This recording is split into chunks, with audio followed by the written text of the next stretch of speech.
चर्चेत आहे, नक्की भाजपच्या तिकीटावरती उभे राहतील की धनुष्यबाणावरती, असं देखील बोल सुरू आहे.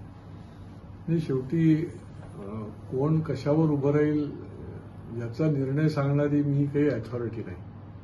परंतु आता सिटिंग गावित हे त्या पालघर लोकसभेमध्ये धनुष्यबाणावर निवडून आलेले खासदार आहेत आणि त्याच्यामुळे आणि जिथे जिथे जे जे काही ठिकाणी शिवसेना विभक्त झाल्यानंतर जागा बदलल्या.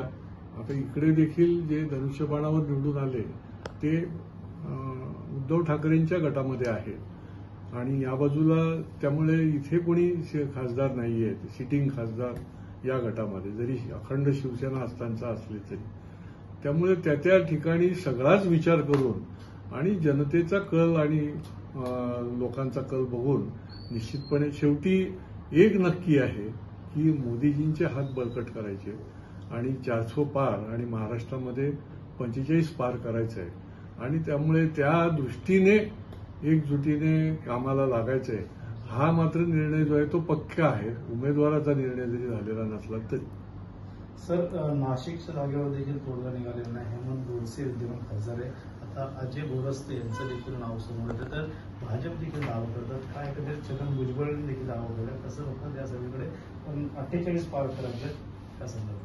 नाही, मी मागेही सांगितलं होतं की प्रत्येक पक्षाचा जरी अलायन्समध्ये असले तरी निरनिराळ्या प्रकारचं स्पर्धा पण असते आणि कोऑर्डिनेशन पण असतं. कॉम्पिटिशन आणि कोऑर्डिनेशन या दोन्ही गोष्टी चालत असतात जेव्हा अलायन्सचं राजकारण असतं आणि त्याच्यामुळे प्रत्येक पक्षाचे निरनिराळ्या पद्धतीने दावा करत असतो.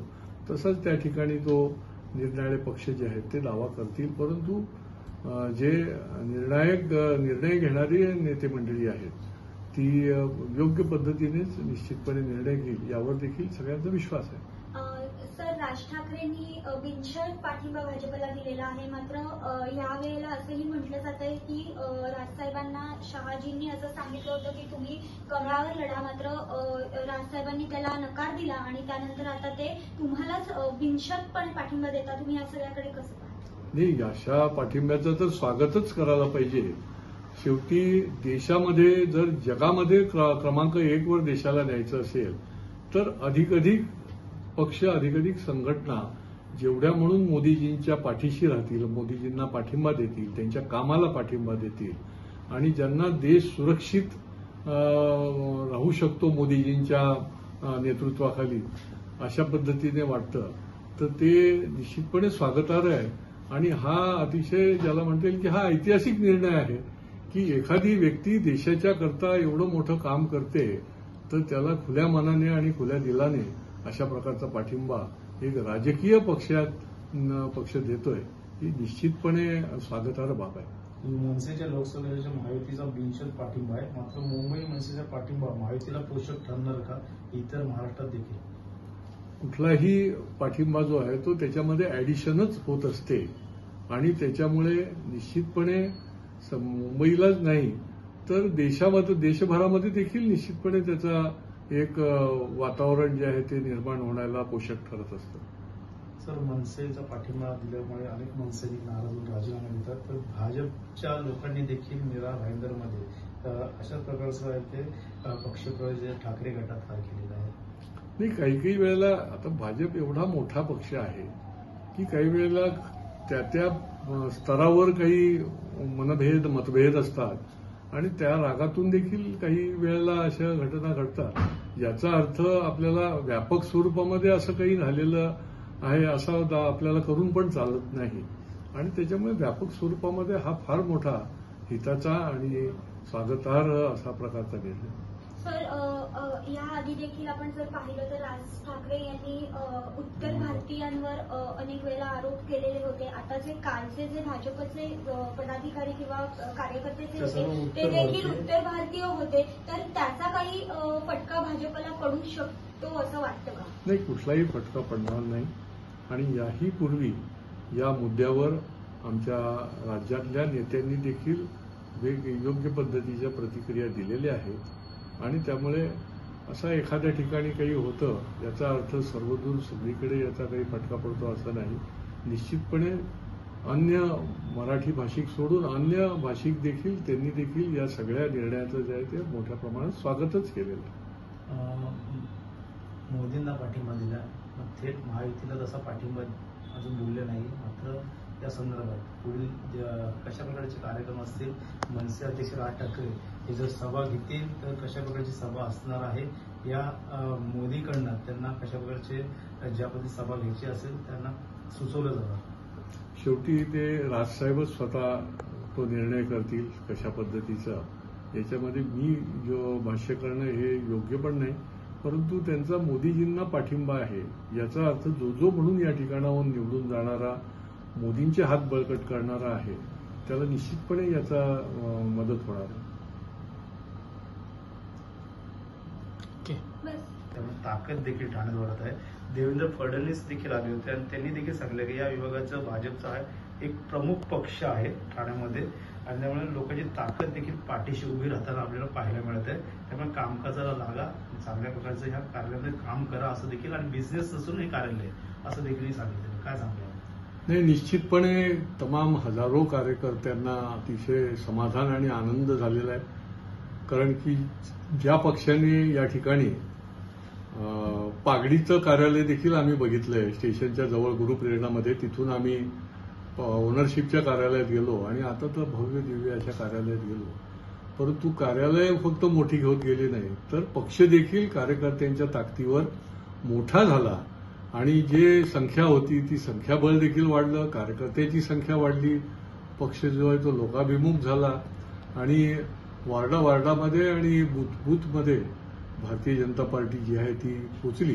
आणि त्यामुळे निश्चितपणे या कार्यालयाच्या माध्यमातून जनहिताची कामं आणि अन्यायाच्या विरुद्ध संघर्षाची कामं ही निश्चितपणे प्रभावीपणे करायला या ठिकाणी आम्हाला फार मोठा आधार मिळाला कार्यालयाच्या माध्यमातून. भाजपचं कार्यालय बघून अनेकांचे डोळे देखील वटारलेले आहेत. त्यामुळे नक्कीच भाजप जसं मोठं आहे तसं कार्यालय देखील मोठं झालेलं आहे. नाही, ही संकल्पनाच भारतीय जनता पार्टीची आहे की प्रत्येक जिल्ह्यामध्ये सुसज्ज अशा प्रकारचं कार्यालय पाहिजे. शेवटी कार्यालय हे सेवेचं मंदिर आहे आणि या माध्यमातून त्याची भव्यता देखील असली पाहिजे. संख्या वाढल्यानंतर त्याची ताकद देखील वाढल्यानंतर कार्यालय देखील त्याची उपलब्धता कार्यालयाची असली पाहिजे. ज्यांचे डोळे फिरायचे त्यांना फिरू द्या, परंतु भारतीय जनता पार्टीची जनतेशी जी एक नाळ जोडण्याचं काम आहे ते या कार्यालयाच्या माध्यमातून मोठ्या प्रमाणात होणार आहे. सर, आपण जर बघितलं तर महायुती आहे तुमची आणि त्याच्यामध्ये म्हणजे जे शिवसेनेचे नेते आहेत ते देखील म्हणत आहेत की आम्ही कार्यालयात येऊन बैठका करू, आमच्यासाठी देखील ते चांगलं झालेलं आहे. तर तुम्ही त्याकडे कसं पाहता?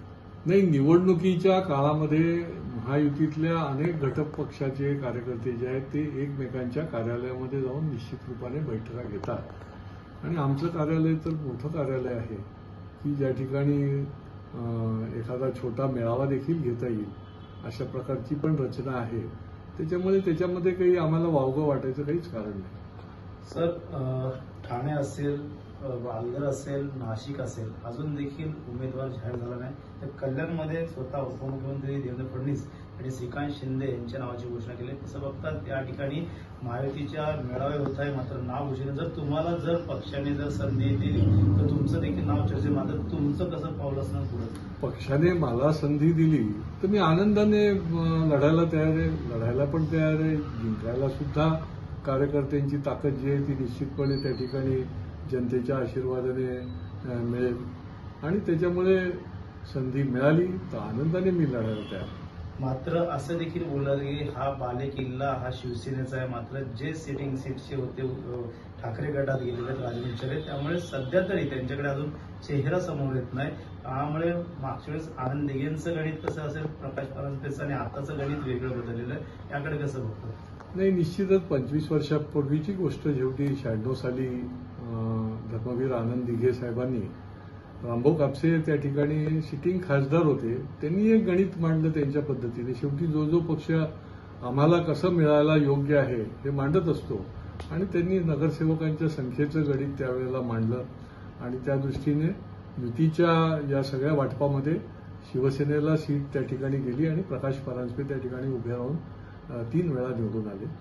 त्याच पद्धतीने आता गणित जे आहे तर आता गणित जर मांडायचं झालं तर भारतीय जनता पार्टीच्याही आमदारांची संख्या मोठी आहे जवळजवळ जिल्ह्यामध्ये 12 आमदार आहेत. लोकसभा मतदारसंघामध्ये 4 विधानसभेत आणि 2 विधान परिषदेत आहेत. नगरसेवकांची ही संख्या आहे आणि त्याच्यामुळे लॉजिकली गणित जे आहे ते मांडलं जातं, परंतु शेवटी सगळं काही गणितावरच अवलंबून असतं असं नाही. शीर्षस्थ नेते अनेक गोष्टींचा विचार करून निर्णय करत असतात आणि त्या पद्धतीने शेवटी भारतीय जनता पार्टीला निश्चित आवडेल की भारतीय जनता पार्टीला या ठिकाणची जागा ही जर मिळाली तर निश्चितपणे कार्यकर्ता सुखावेल, त्याला समाधान वाटेल. सर, भारतीय जनता पार्टीची जागा आता फक्त कपिल पाटील ही एक सिटिंगची असेल, मात्र पालघरचं कसं होईल? नाशिक देखील पाहिलं तर पालघरमध्ये राजेंद्र गावित यांचं देखील नाव चर्चेत आहे.